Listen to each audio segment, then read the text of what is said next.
I was asked to talk about balancing conservation and development with a focus on the ocean.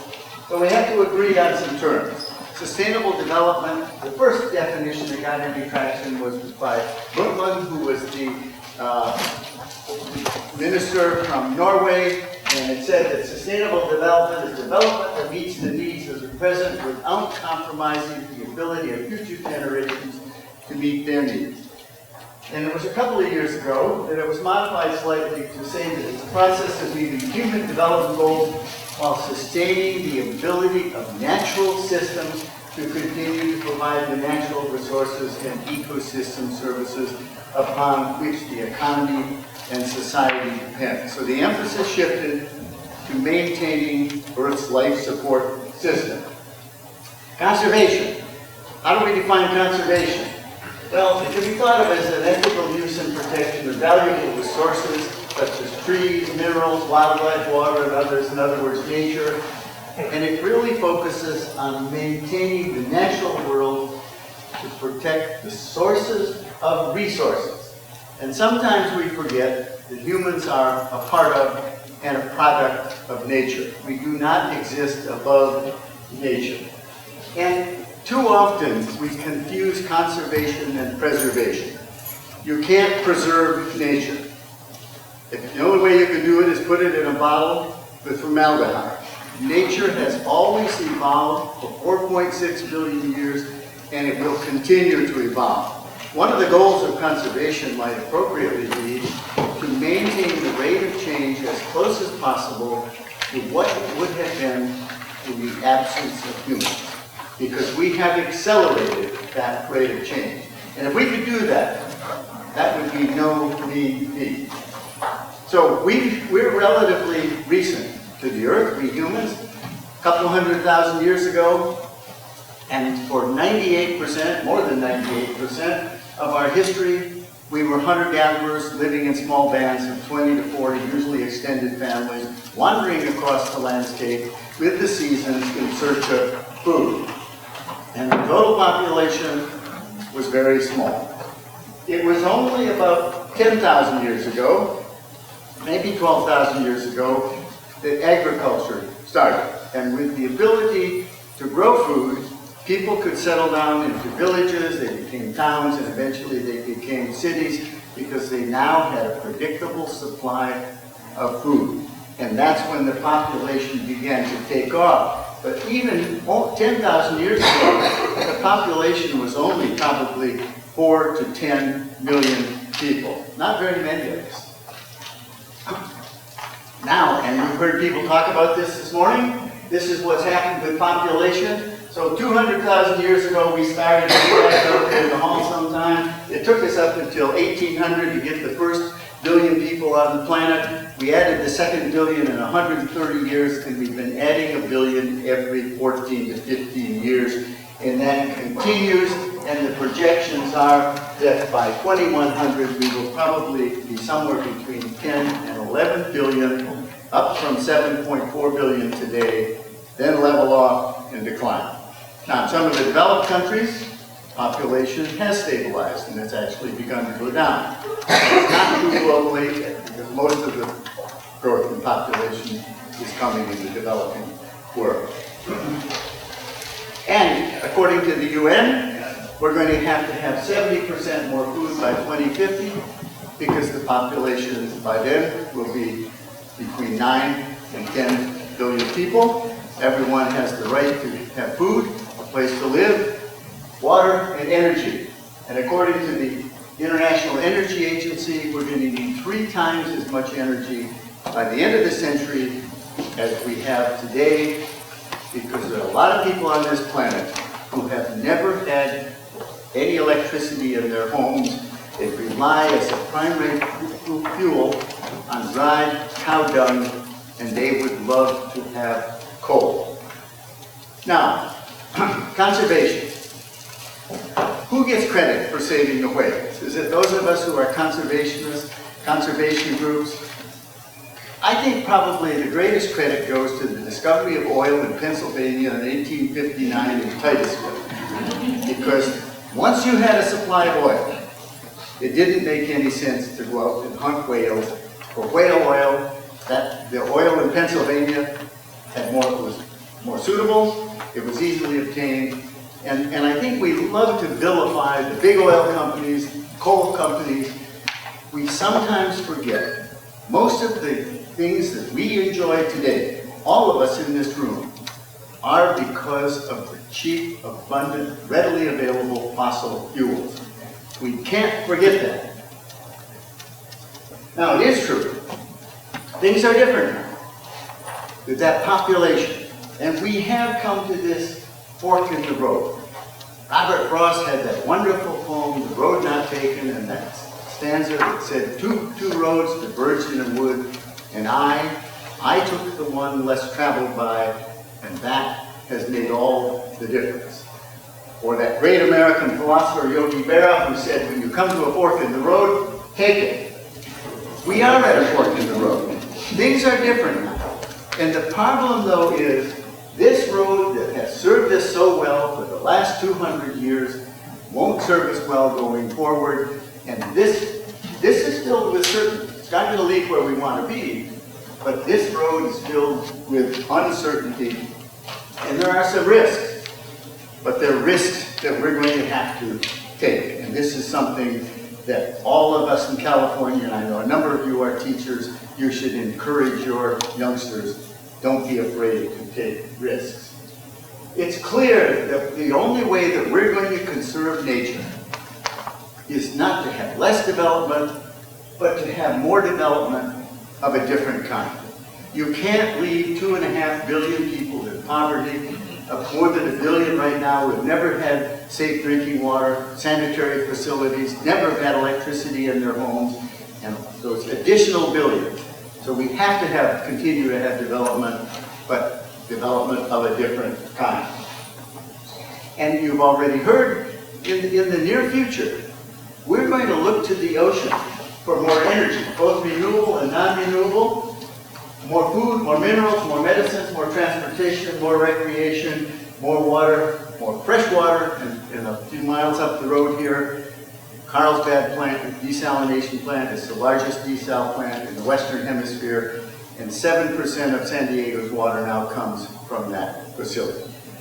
It doesn't matter. You can't build a wall around 71% of this earth and keep people out, and I don't care who pays for the wall, it won't work. Southern California, this is quite an amazing place where we live. And this is a shot of it. We had a very important forum back in 2013, I think it was, and we had environmentalists, we had fishermen, we had planners, people from the state, and they were asked what did they want the future to be like. And the two things that tied for first, they wanted a rich mosaic of healthy, productive coastal marine ecosystems, and they wanted to have a diverse and robust ocean economy. They also wanted to have well-managed fisheries, both commercial and recreational, healthy coastal communities in all their dimensions, including economically. And remember, Southern California is a place of contrast. Great wealth, but 21% of our population lives below the poverty line. They wanted economically healthy in coastal communities. And they wanted this to be a model of ecosystem management, where you don't manage individual uses of the ocean, you manage the entire ecosystem. And all the people, all 45, agreed the road we are on won't get us to the desired future. What's missing? Well, a lot of it, I think, has to do with our regulatory processes. It's a terrible maze. Southern California ought to be this great laboratory. This is one of the best, most thoroughly studied segments of the coastal ocean anywhere in the world. We've got great universities and colleges, one of the world's most outstanding oceanographic institutions. We've got the blue economy, all of this cluster of maritime industries. But if you're going to be a laboratory, you have to be willing to do experiments. That's part of nature. And it's almost impossible to do experiments in our coastal ocean, even though we all agree the way we're doing it won't get us to the desired future. So somehow we have to unlock the doors to the laboratory. Now, how many of you remember Johnny Carson's Karnak Magnificent? Somebody here must. Only a few of us. Well, Karnak the Magnificent. So he would hold an envelope up to his head, and it had been sealed in a mayonnaise jar on Funk and Wagnall's board since early that morning. He would divine the answer, and then he would open the envelope and reveal the question. So, the answer, not in your lifetime. And when he opened the envelope, it said, how long will it take me to get a permit for an offshore aquaculture?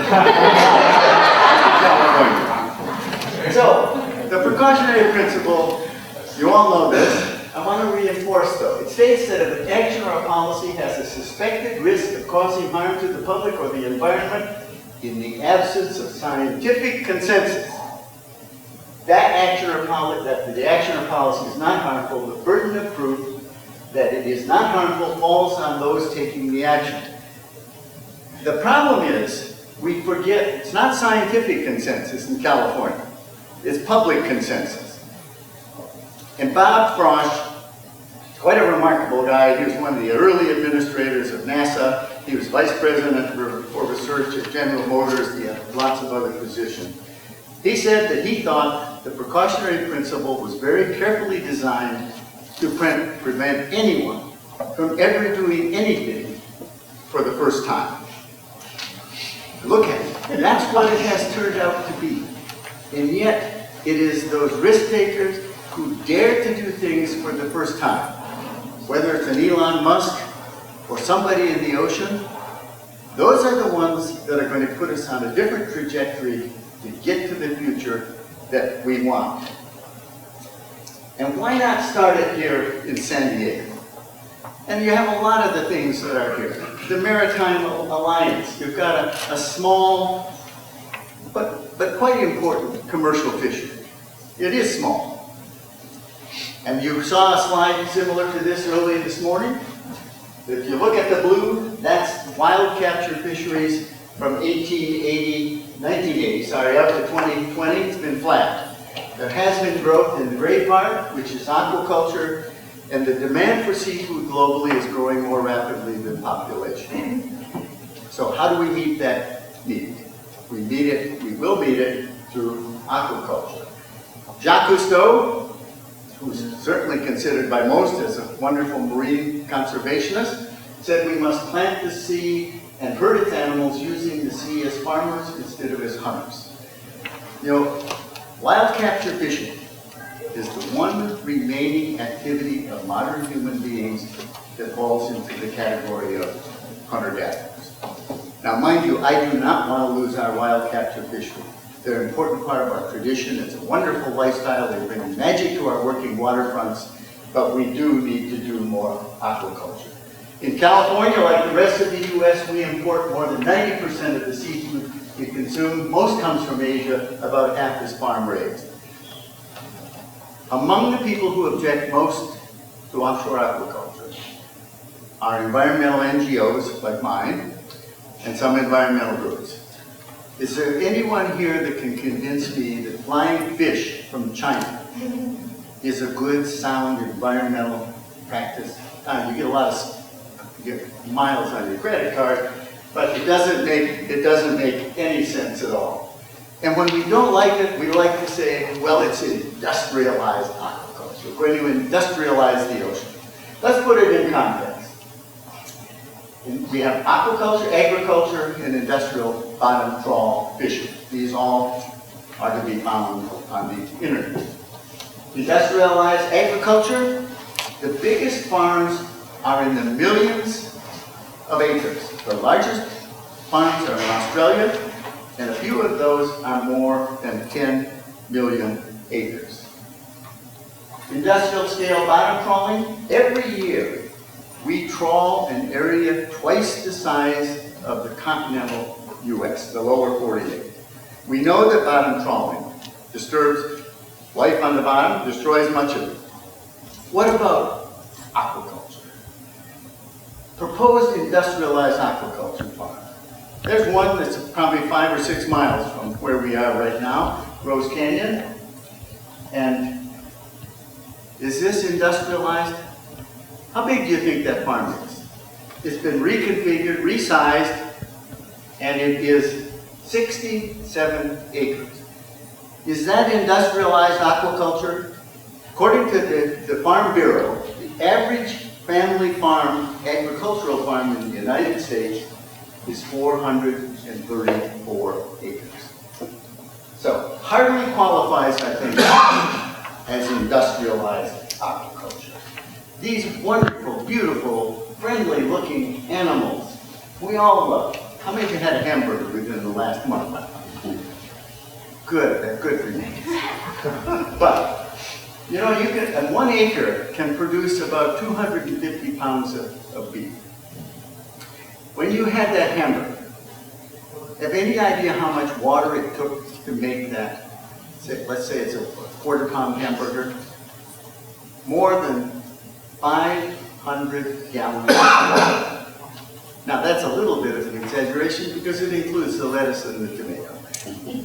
But growing beef is very intensive on the land and on the resources that it requires. I'm not suggesting that you all become vegetarians. Thank you. I am not. And when I was in Michigan on my vacation last summer, I had a couple of nieces who are vegetarians, and another person in the family asked me, do you know where the word vegetarian comes from? And I said, no, tell me. He said, it's an old Native American word. He said, do you know what it means? And I said, no. He said, it means bad hunter. To all of you vegetarians and vegans, I apologize. We don't have to give up beef. But it would help our environment, actually, if we ate less red meat. Because right now, growing the amount of food that we do, we use more than 50% of the ice-free land surface, and much of it goes to growing our livestock, and we use 70% of all of the developed available fresh water. So you can't scale up agriculture to produce 70% more food. Now, this shows where the location is of Rose Canyon. And it's interesting. So remember the 250 pounds of beef per acre. And 1 acre of Rose Canyon would produce nearly 90,000 pounds of seafood. There is no question that from the perspective of the environment and human health, seafood is a far better source of protein than beef or pork and so on. So, Alison Lurie, who's a well-known writer, once said, as one went to Europe to see the Lincoln Pass, so one must visit Southern California to observe the future. I hope we can make that true. Right now, we're not different from any other part. The state of California, we use 70% of all total water for our agriculture. It doesn't have to be that way. We don't have any fin-fish farms that are permitted because there's no designated lead among federal agencies to lead this process. I hope that we can become the place that will really reflect what Alison Lurie had in mind.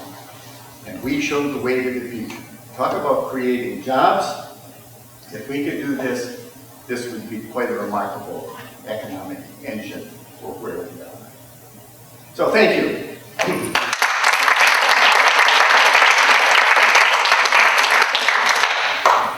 So I guess now I stand here and I take questions, right? Yes. All right. And Drew has a nasty question. What is that in that picture? That's a view of the future. Ah. That's actually a GIS image that you would be able to appreciate, being one of the leaders at history.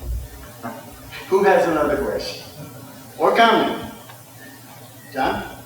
Sure, so going to the aquaculture piece, there was a perception, in my opinion, a misperception that much of the aquaculture products are unsafe for human consumption and also have a negative impact on the larger earth environment.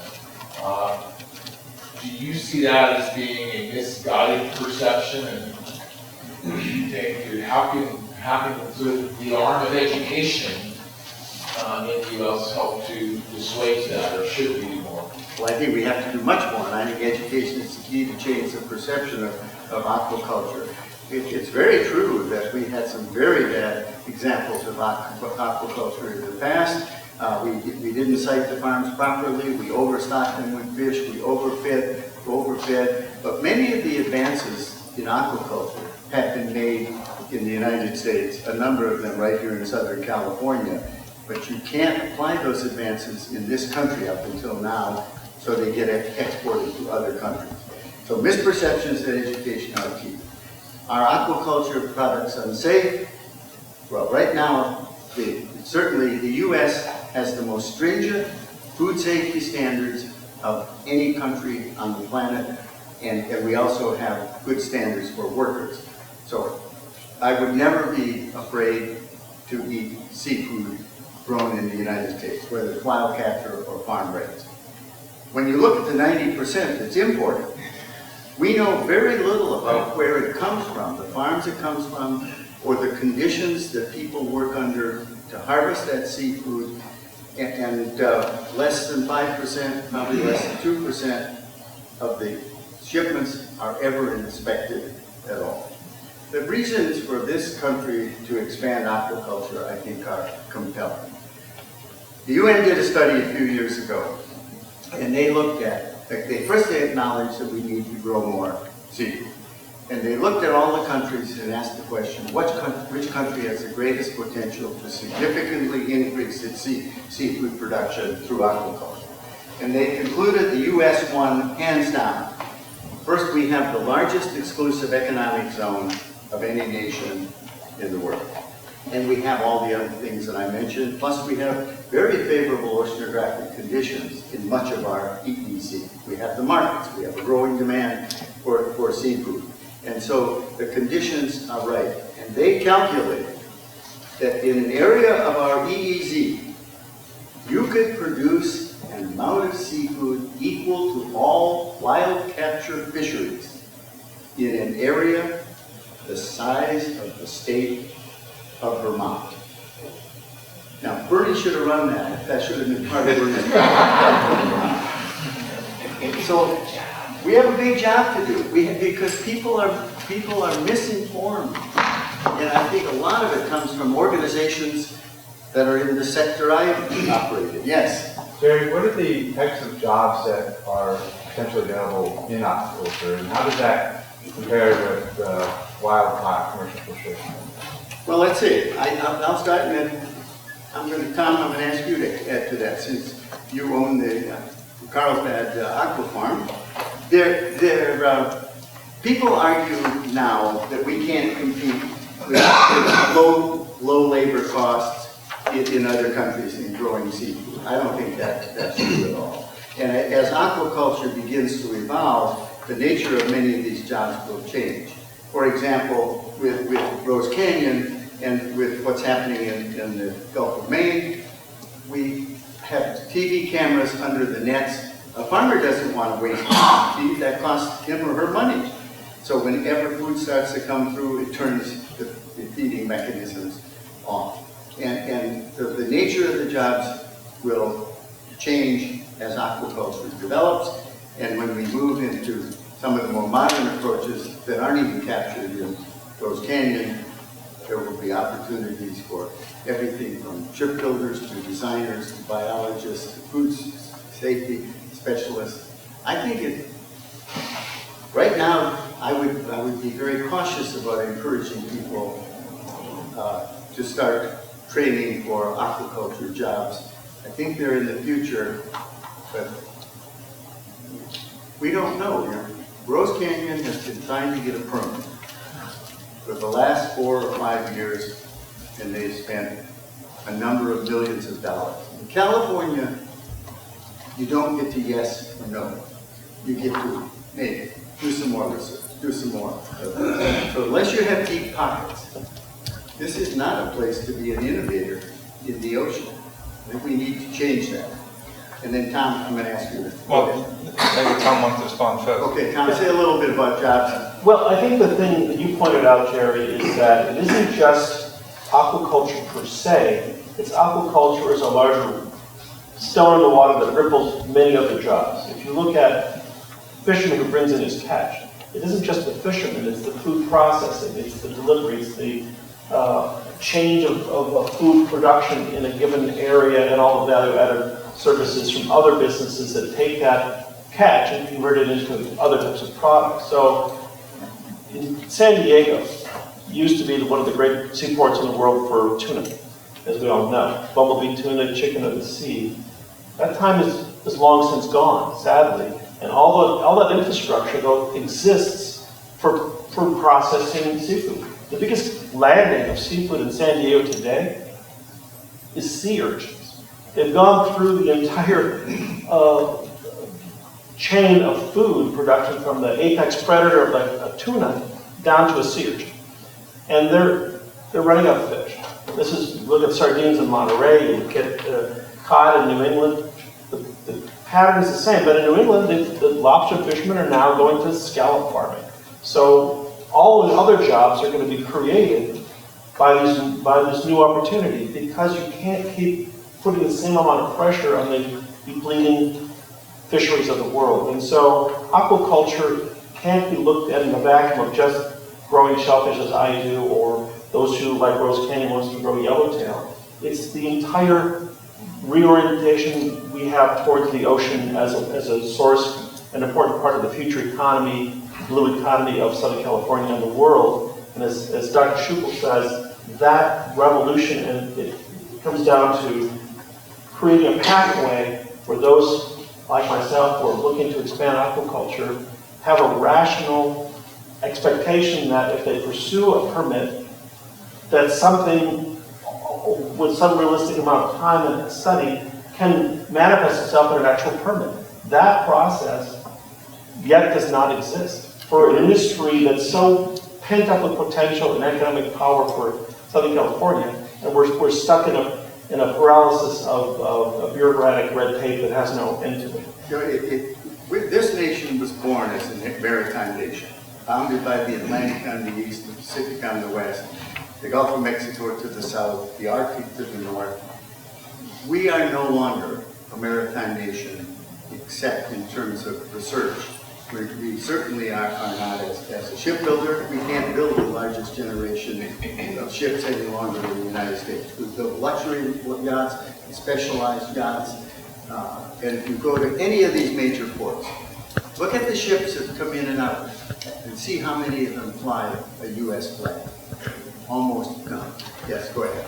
So, apropos, the tuna fisherman, I'm actually staying in the house of an 80-year-old tuna fisherman, Portuguese gentleman, right now, a family friend. And so I've talked to him about the past of San Diego. But the issue that you brought up about not encouraging folks to go into train for a career in agriculture, that question keeps me awake at night because I'm currently working with Mars Landing Marine Labs, which is the flagship marine lab for the CSU for 7 of the campuses, with my colleagues to create a curriculum, outreach, and research program for the CSU on aquaculture to prepare for this industry that will happen one day, we hope. We have some experience of that. I mean, I think San Diego State grads of Matt Edwards have worked with you down at Carlsbad Aqua Farms. Great guy. You know, we're putting people into the industry as it exists now, but it's such a small employment.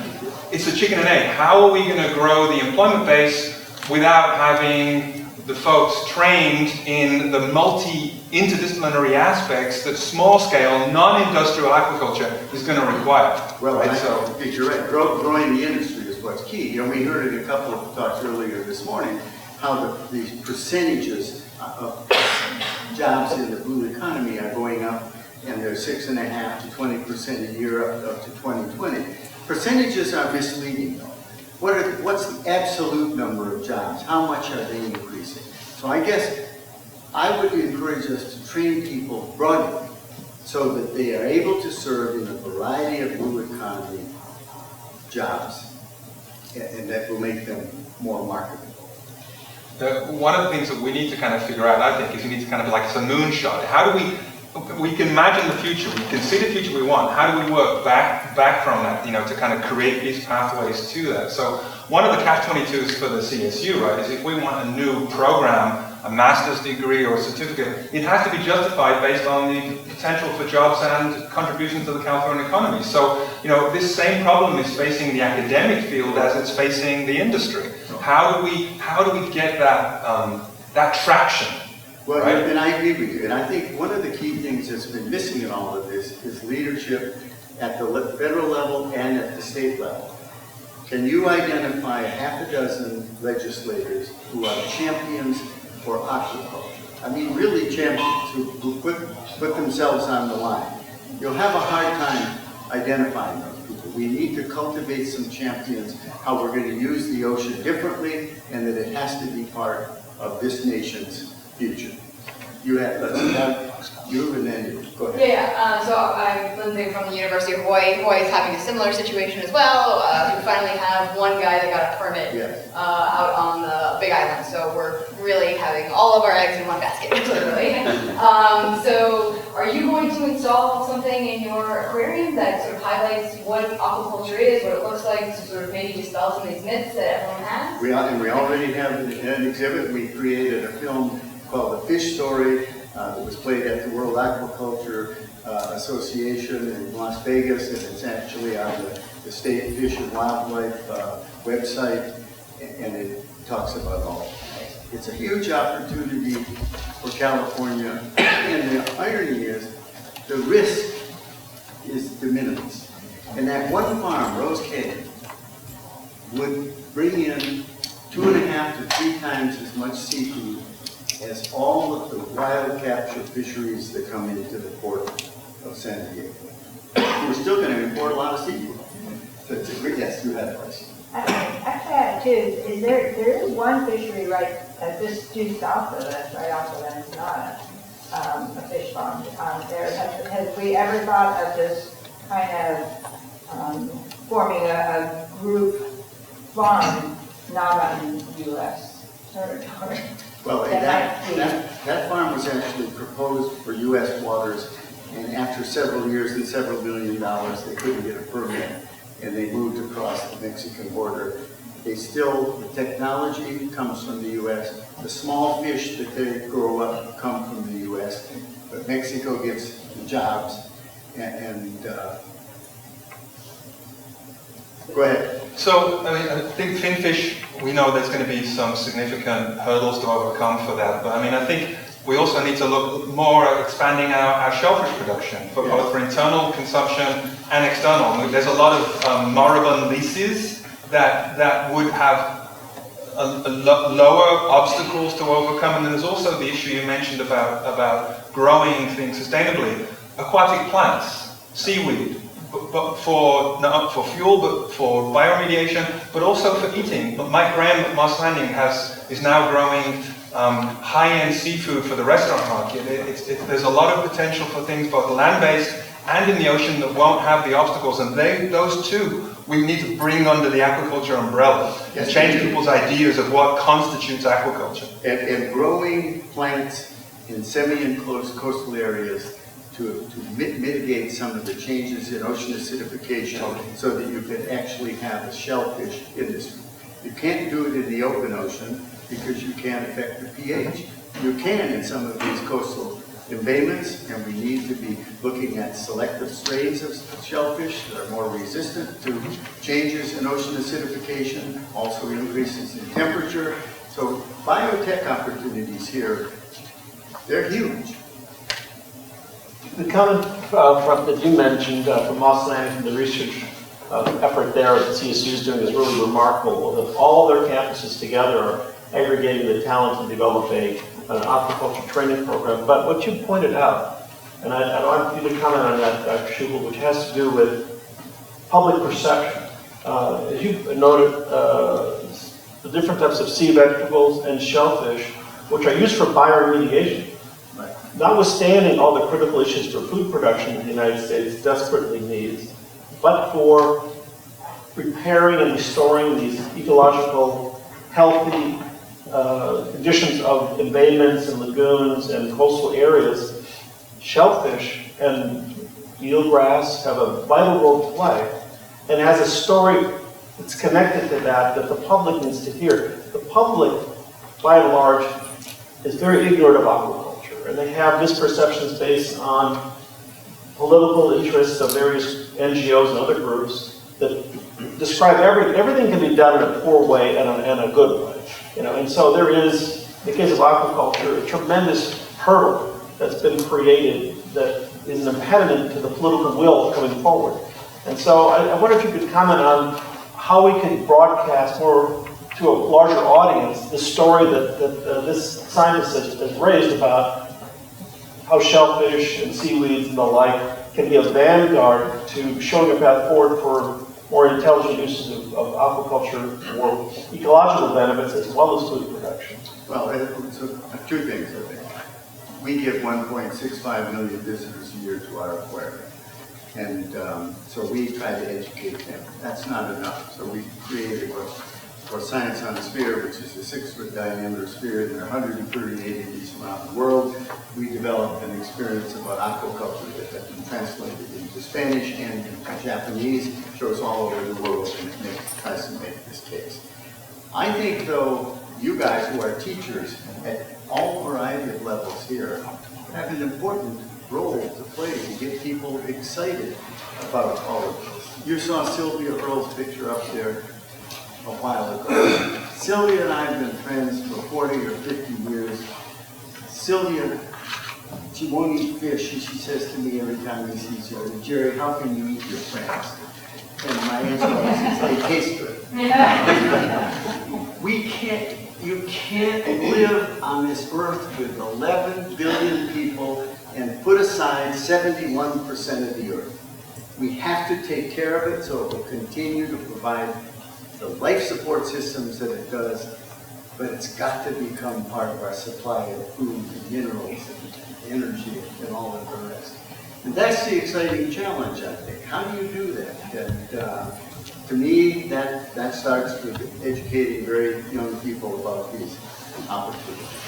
Again, I would come back, I think the only way to conserve this planet is through more development of the right kinds, and we do know how to do that.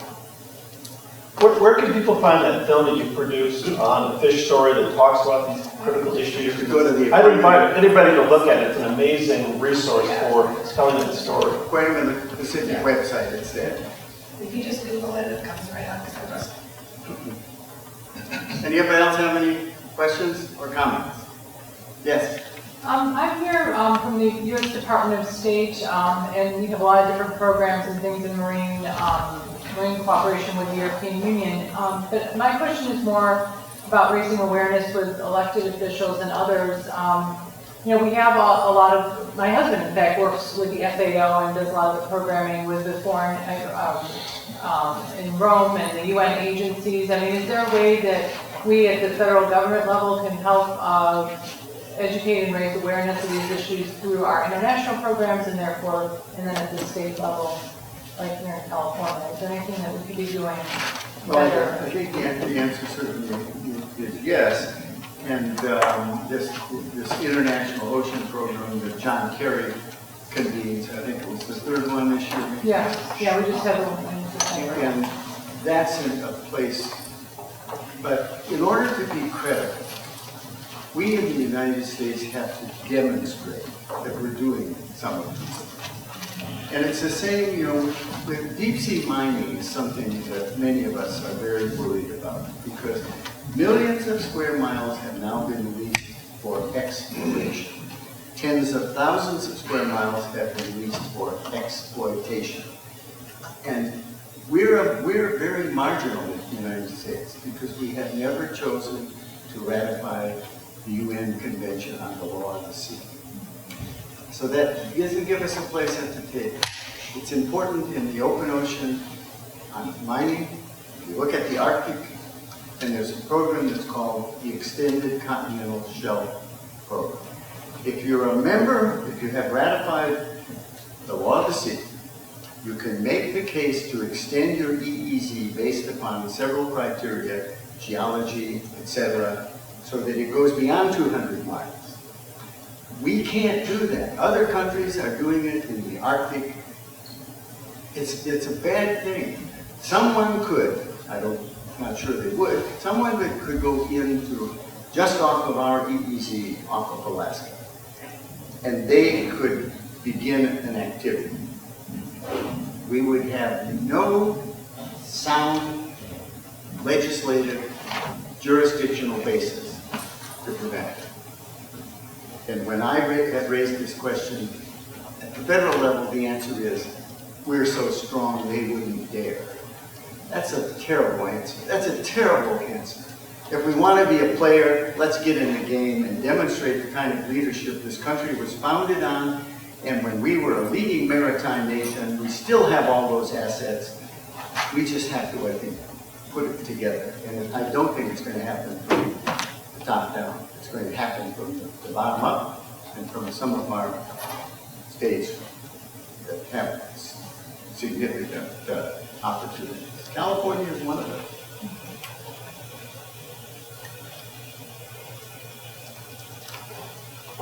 Did I do enough damage?